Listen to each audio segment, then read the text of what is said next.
What's up, boys? Personal Jesus here. Today I have a new video for you guys. This league is gonna be completely fucking insane. I have been looking over some of the things that have announced, and I'm telling you guys, you can make a headhunter in almost a day if you have the if you have the right stuff. So I'm gonna tell you guys some of my ideas for the next league, and I'll tell you guys what I think is gonna happen for the next league. So the first thing I'll show you guys is this. They have announced that we're gonna have talents in our Atlas regions. Which what this gives us is it gives us an option to opt in for different kinds of benefits in every single region. For example, in Lineage, you can have buffs to Legion, buffs to Incursion, buffs to chests, and buffs to Beyonds. What this allows us to do is it allows us to have deterministic rewards of what kind of content you want to farm and what can you expect from that content. So far, I think some of the best ones are Legion, Chess, and Breaches, and I'll show you guys why. So for Legion, we have face-to-face. Legion encounters in areas are 100% more likely to get included in general. Both sides have generals. And Legion generals also drop 100% more splinters. Now, the reason why this is so insane is because you have Watchstones. You have a Watchstone that gives you a 25% chance to include Marketh army in every Legion encounter. Now, all of those Watchstones stack, so in theory, you can have a 100% chance to get Marketh every single map. Now, Legion will also be on a watch device, on a map device, which allows us to have two legions every single map reliably, because you also have scarabs. So every single map you can have two legions. Both legions are gonna have boss, and both legions are gonna have Marketh. One Marketh splinter sells for about 1.5 C, maybe sometimes even 2 C, and it's insane value. Obviously, the longer the league goes, the um, more value they'll lose, but if you're fast enough, you can capitalize on this and farm 5 legions, or just farm simulacrums for people who do farm 5 legions. This is completely insane. You can make tons and tons of money just farming legions, and especially since Legion by itself has a higher reward pool, you have high chances of getting good rewards, more quantity from legions, which makes it completely busted. Now, that's not all. This is not all. On the same area, you also have chests. Every single chest is crafted. Every single chest is rare. Now, why is this so good? Well, if every single chest is rare, every single chest is going to have more quantity. You also have ambush scarabs. Ambush scarabs add up to 5 more chests on every single map. So normally you'd have about 3 to 4 chests passively, and you're gonna have 5 more from the ambush scarab. Also adding up an additional stone box from this node here.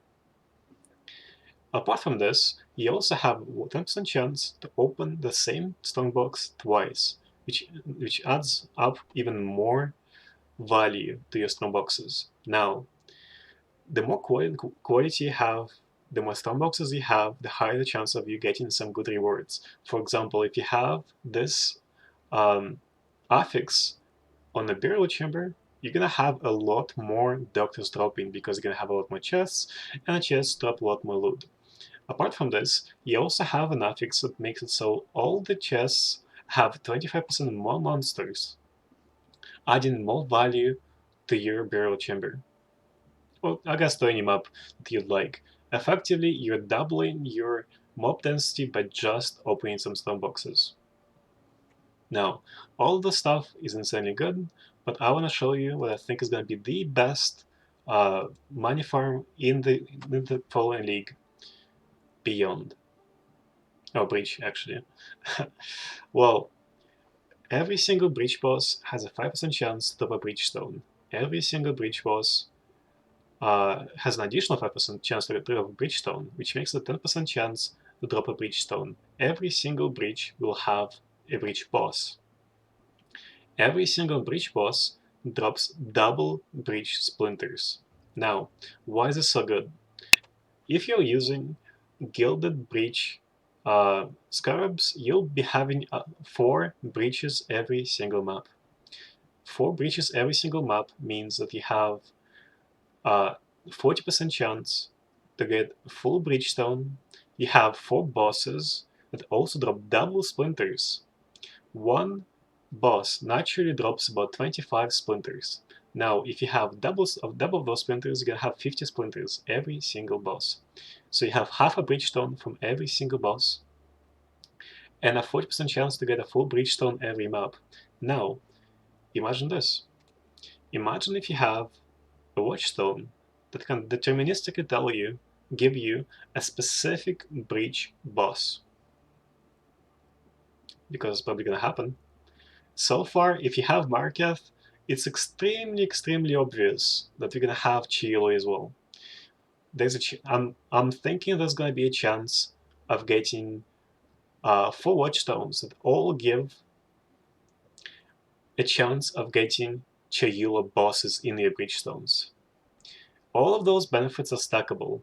It has been announced on the Twitch announcement that all of those benefits are stackable and non-unique. So you can benefit from this and having 100% chance of getting Chiyula every single map, unless they, for whatever reason, decide not to have Chiyula, but that wouldn't make any sense, because if you have Marketh, which has a lot more intrinsic value to it, I would assume that you're going to have Chiyula as well.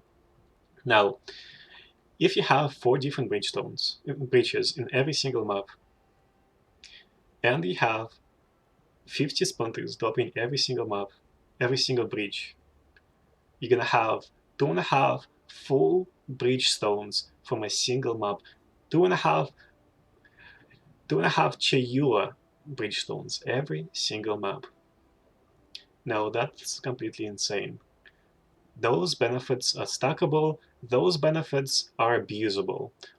I feel like I'll be most likely farming bridgestones, if that's the case, until the value of those bridgestones plummets in a couple of days. But I'll be sure to make as much currency as I can just farming breaches.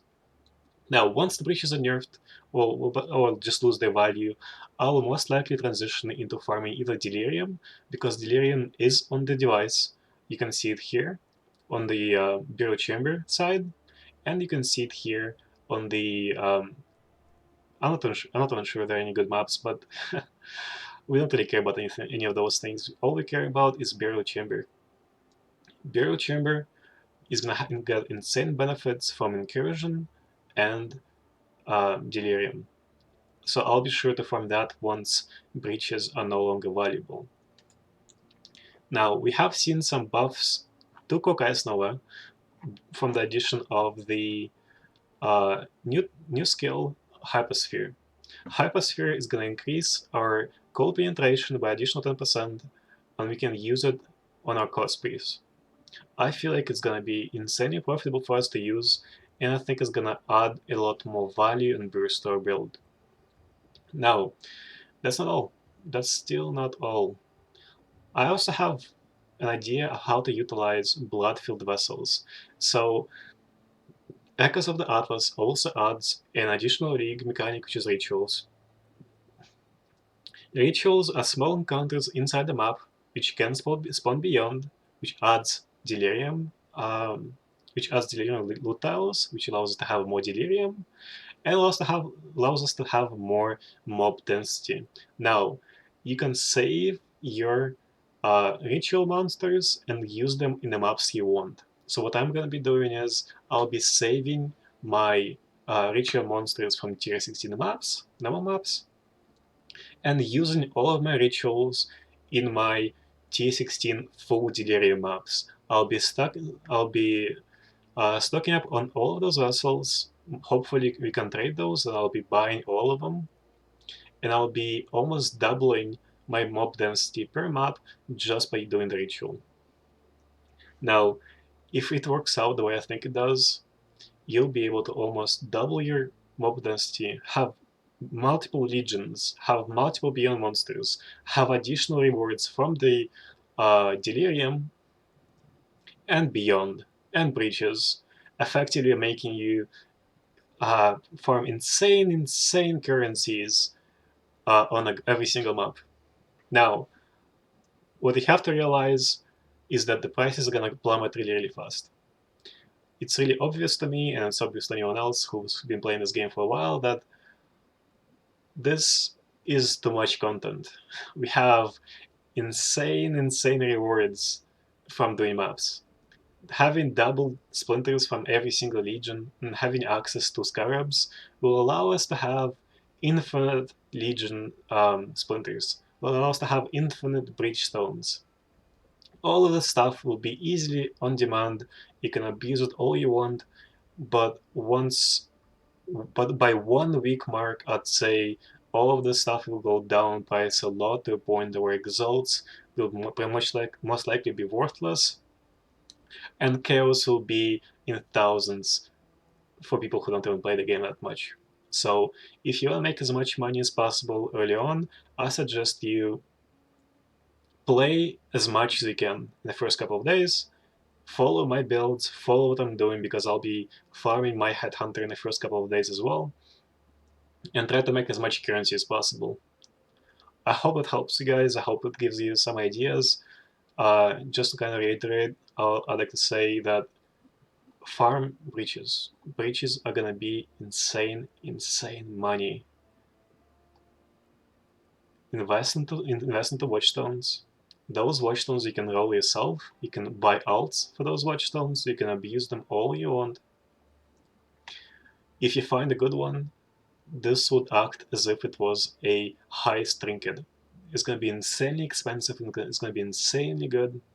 And I hope you'll enjoy it. I hope you'll enjoy the league, because I'm sure I will. So far, the league looks so exciting, and I love the league. I love the aesthetics. I love how we're getting our power back.